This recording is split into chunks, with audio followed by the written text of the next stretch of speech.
15 of the passengers on the cruise ship that was hit by hantavirus are here in this building. They are staying at the National Quarantine Unit here at the University of Nebraska Medical Center, and they're going to be assessed to determine if they have any symptoms, if they have maybe been in contact with someone who is tested positive, and sort of go through an individualized monitoring for each person to determine their risk and see how they're doing. Now, the medical staff here described the unit as hotel rooms with negative pressure and an elite ventilation system.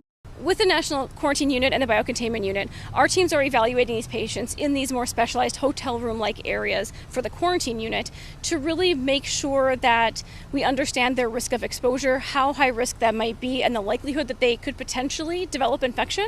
There is one person who did test positive for hantavirus, though they are asymptomatic, and that person is staying at the biocontainment unit. Now, that person will continue to be tested and monitored, but again, at this time, they are asymptomatic. Now, there are two passengers who went to Emory University, to the biocontainment unit there in Atlanta.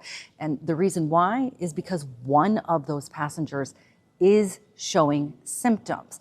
And there was a contingency plan in place because there are only 3 biocontainment units here at this facility.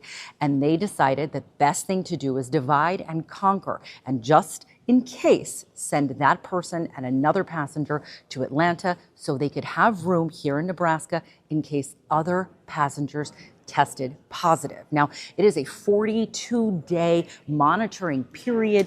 The passengers, if they don't show symptoms and don't test positive, could potentially be escorted back home where they would continue checking in daily for monitoring throughout that period, or they can stay here where they'll have a full medical team to address their needs.